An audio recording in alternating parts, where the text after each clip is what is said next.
नाही, त्यांना काही सांगण्यापेक्षा मी त्यांची माफी मागितली असती की त्यांच्या महाराष्ट्राची, त्यांच्या स्वराज्याची खरं तर आम्ही ते फुलवता तर आम्हाला आलंच नाही, पण त्याची ही अशी अवस्था आम्ही करून ठेवली, त्याबद्दल नाक घासून माफी मागितली असती. चांगला विषय, चांगलं सादरीकरण करण्याचा इंडस्ट्री म्हणून आम्ही पण प्रयत्न केला पाहिजे. नमस्कार, मी निकिता मराठी मनोरंजन विश्वमध्ये तुमचं स्वागत करते. पुन्हा शिवाजीराजे भोसले हा चित्रपट प्रेक्षकांच्या भेटीला येतोय आणि त्या चित्रपटातील मुख्य कलाकार म्हणजे छत्रपती शिवरायांची भूमिका साकारलेला सिद्धार्थ बोडके माझ्यासोबत आहे. सर्वात आधी कसे आहात? खूप छान, मस्त. मला सर्वात आधी भूमिकेबद्दल काय सांगाल, कारण माझ्याकडून तरी प्रचंड तुमचं कौतुक आणि फार अभिनंदन. काय सांगाल? थँक्यू. 31 तारखेला पुन्हा शिवाजीराजे भोसले आमचा चित्रपट रिलीज होतोय. महेश सर त्यांनी दिग्दर्शित केलेला, त्यांनी लिहिलेला हा एक चित्रपट आणि आजची आपल्या महाराष्ट्रातली शेतकऱ्यांची जी अवस्था आहे, ज्या संख्येने आजही शेतकरी आत्महत्या होते, ही परिस्थिती, हा आकडा हा प्रचंड भीषण आहे आणि हा एका अत्यंत सेन्सिटिव्ह विषयावर त्याच्यामुळे निर्माण झालेल्या अस्वस्थतेतून निर्माण झालेला हा चित्रपट आहे आणि छत्रपती शिवाजी महाराजांची भूमिका मी करतोय. खूप चॅलेंजिंग भूमिका माझ्या वाट्याला आली, मला सरांबरोबर पण काम करता आलं, मी त्यामुळे ग्रेटफुल आहे. आणि एक फार महत्वाची फिल्म, ज्या फिल्ममुळे एक जाणीव निर्माण झाली माझ्यामध्ये आणि ही फिल्म बघितल्यानंतर प्रेक्षकांच्या मनात सुद्धा ती जाणीव निर्माण होईल आणि ती जाणीव निर्माण होणं ही एक आजची गरज आहे. त्याच्यामुळे अशा एका फिल्मचा एक महत्वाचा भाग मी आहे, याचा मला खूप आनंद आहे. जेव्हा ही भूमिका तुझ्याकडे आली, म्हणजे जेव्हा तुला विचारणा करण्यात आली होती, खरं तर छत्रपती शिवाजी महाराज फार सेन्सिटिव्ह विषय आहे, आणि तेव्हा तुझ्या मनात नेमकं काय सुरू होतं, किती दडपण आलेलं आणि त्याच्याबद्दल काय सांग? फारच आनंद झाला, कारण त्यांची भूमिका करायला मिळणं हे म्हणजे प्रत्येक नटाचं भाग्य असतं, ज्यांना ज्यांना हे करायला मिळते आणि मला ती संधी मिळाली, त्याच्यामुळे मी खूप ग्रेटफुल आहे. त्यामुळे जेव्हा मला हे कळलं, मी खूप खूप एक्साइटेड होतो. मला दडपण असं कसलंच नव्हतं. हा, ती एक रिस्पॉन्सिबिलिटी आहे, जबाबदारीने आपल्याला हे डिलिव्हर करावं लागणार आहे, याची जाणीव होती 200%. पण जे करायचं होतं याच्यामध्ये ऍक्शन आहे, याच्यामध्ये मला बऱ्याच गोष्टी नवीन शिकायच्या होत्या. सरांचं ब्रीफ होतं की ह्या चित्रपटातले महाराज जे आहे ते प्रचंड चिडलेले महाराज आहेत, त्याच्यामुळे महाराजांना वेगळ्या अँगलने पोर्ट्रे करायचं होतं. त्याच्यामुळे अशा सगळ्याच चॅलेंजिंग गोष्टी होत्या आणि त्याच्यामुळे खूप एक्साइटमेंट होती ते करताना. 2009 साली चित्रपट आलेला मी शिवाजीराजे भोसले बोलतोय, प्रचंड गाजला पिक्चर. त्यानंतर आता पुन्हा शिवाजीराजे भोसले बोलतोय, विषय वेगळा. ओके, पुन्हा शिवाजीराजे भोसले. तुला हे करण्याचं कारण असंच, कारण तो जो चित्रपट होता तो वेगळा चित्रपट होता, हा त्याचा सिक्वल नाहीये, तो सरांचाच चित्रपट होता, पण हाही सरांचा, महेश सरांचा चित्रपट आहे, पण हा भाग 2 किंवा त्याचा सिक्वल नाहीये आणि हा एक स्वतंत्र वेगळ्या विषयाचा चित्रपट आहे. तेव्हाही वेगळा विषय मांडला होता महेश सरांनी, आताही वेगळा विषय, फक्त यावेळेस मराठी बाणा, शेतकऱ्यांचे मुद्दे, त्याच्याबद्दल तू काय सांगशील, कारण आजची महाराष्ट्राची जी परिस्थिती आहे ती फार भीषण आहे. मी तेच म्हणालो की म्हणजे चित्रपट कशा संदर्भात आहे, तर खरंच ह्या विषयावरचा चित्रपट आहे. खरंच आजच्या काळात जर आजची परिस्थिती महाराजांनी बघितली असती, त्यांच्या स्वराज्याची, त्यांच्या महाराष्ट्राची जी अवस्था आज झाली आहे, तर त्यांना किती त्रास झाला असता, किती त्या गोष्टीमुळे तळपायाची आग मस्तकात गेली असते आणि ते जर आले असते तर कसे व्यक्त झाले असते, काय भूमिका त्यांनी मांडली असती, ते या चित्रपटात दाखवण्याचा आम्ही प्रयत्न केलाय. मुख्य भूमिका असलेला तुझा हा पहिलाच सिनेमा आहे. याआधी तू मालिकांमध्ये काम केलंय, सिनेमांमध्ये काम केलंयस, पण तुझ्यासाठी हे किती वेगळं होतं आणि तू याच्यासाठी काही वेगळी तयारी केली? मी याच्यासाठी एक इंटेन्स फिजिकल ट्रान्सफॉर्मेशन केलं. फिजिकल घोडा चालवायला शिकलो, ऍक्शनची तालीम करायची होती ती केली आणि हे सगळं बाहेरचं झालं.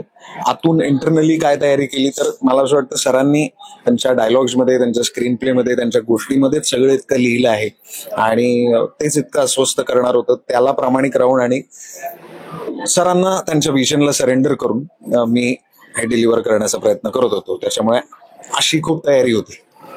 आणि महेश सरांचे चित्रपट आजपर्यंत त्यांनी प्रचंड कमालीचे चित्रपट दिलेत आणि ते प्रचंड गाजलेही आहेत. तर त्यांनी दिग्दर्शित केलेला सिनेमा जेव्हा आपल्या वाटायला येतो आणि त्यात तुझी मुख्य भूमिका आहे, त्यांच्याबद्दल तू काय सांगशील? काय म्हणजे स्वप्न आहे बऱ्याच सगळ्याच ऍक्टर्सचं त्यांच्याबरोबर काम करणं, आणि ते मला करायला मिळत होतं. आणि त्यांच्याबरोबर काम करणं म्हणजे हा एक एक्सपिरियन्सच वेगळा आहे, आणि त्या माणसाकडून इतकं शिकण्यासारखं आहे. त्याच्यामुळे मला ही संधी मिळाली, मी स्वतःला फारच ग्रेटफुल समजतो. आणि आता फिल्म झाली, डबिंग झालं, प्रमोशन्स चालू आहेत, तर त्यांच्याकडून सतत काही ना काहीतरी शिकायला मिळतं, आणि ते फार मी लकी समजतो स्वतःला. तू हिंदी सिनेमांमध्येही काम केलंयस आणि आम्ही ते पाहिलंय, पण तुला असं वाटतं का की खरंच जेव्हा एखादा मराठी ऍक्टर हिंदी सिनेमांमध्ये जाऊन तो पुन्हा मराठीकडे वळतो तेव्हा त्याचं महत्व वाढतं, त्याचं स्टारडम वाढतं, असं तुला काय वाटतं याच्याबद्दल? म्हणजे माझं असं म्हणणं आहे की कुठून कुठे काम तुम्ही केलं, हिंदीत केलं किंवा मराठीत केलं, माझं म्हणणं आहे की चांगलं काम जर तुम्ही केलं आणि फार प्रामाणिक काम जर केलं तर मला असं वाटतं आपले प्रेक्षक त्याचं फार भरभरून कौतुक करतात. मग तुम्ही कुठल्याही भाषेतलं कर किंवा कुठलंही कर, ते डोक्यावर उचलून धरतात, त्याचं कौतुक करतात, नाही ते क्रिटिसाइजही करतात. तर मला असं वाटतं प्रामाणिक काम करत राहणं हे महत्वाचं आहे.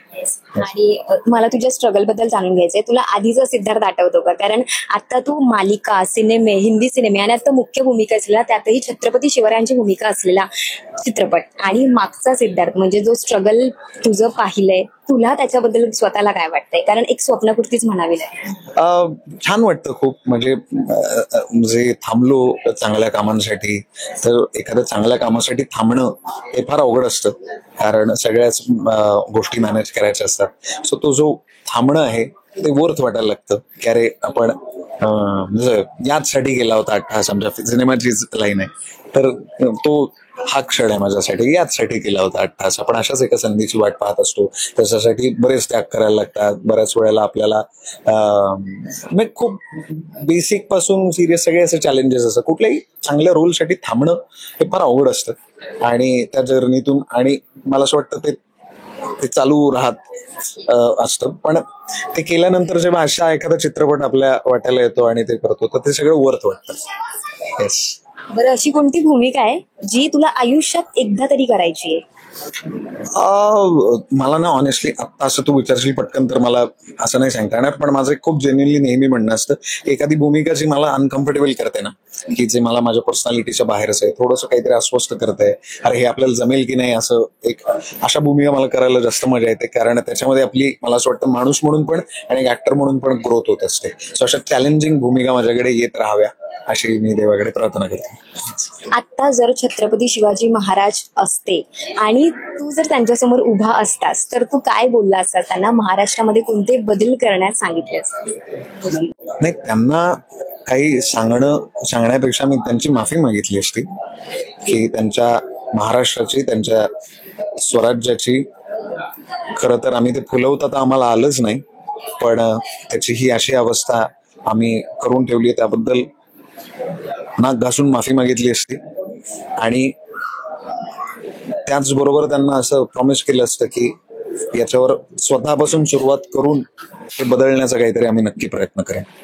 आजच्या तरुण वर्गाला तू काय सांगशील? कारण आजचा जो तरुण वर्ग आहे ना, म्हणजे आपण जेनझी असं म्हणू शकतो त्यांना, ते लोक ना, म्हणजे साऊथचे जे मूवी वगैरे असतात ना, त्यांच्याकडे ते पटकन अट्रॅक्ट होतात. आता जसं महेश सर म्हणालेच होते की मराठीचा दणका यावेळेस पाहायला मिळणार आहे. आपल्याला मराठी इंडस्ट्री, मराठी लोकांनी स्टॉपवर नेली पाहिजे, पण त्याच तरुणांनी मराठी फिल्मकडे कसं अट्रॅक्ट झालं पाहिजे किंवा काही गोष्टी कशा शिकायला पाहिजेत त्या, जेणेकरून आपलीच इंडस्ट्री टॉपवर जाईल. माझं म्हणणं आहे की ते सगळ्यांचंच आहे. म्हणजे चांगला विषय, चांगलं सादरीकरण करण्याचा इंडस्ट्री म्हणून आम्ही पण प्रयत्न केला पाहिजे, आणि आपल्या मराठीतली फिल्म या अभिमानाने त्यांनी ती बघितली पण पाहिजे. माझं असं म्हणणं आहे. पण आपण जर चांगलं काहीतरी देऊ तर मला असं वाटतं प्रेक्षक येतात नेहमी. त्याच्यामुळे जास्तीत जास्त चांगला कॉन्टेंट, चांगलं सादरीकरण देण्याचा आम्ही प्रयत्न करू, आणि होपफुली हे सगळं बदलेल आणि येतात प्रेक्षक चांगल्या सिनेमांना, तर आमच्याही सिनेमाला प्रेक्षक येतील असं मला वाटतंय. So I am hoping for the best.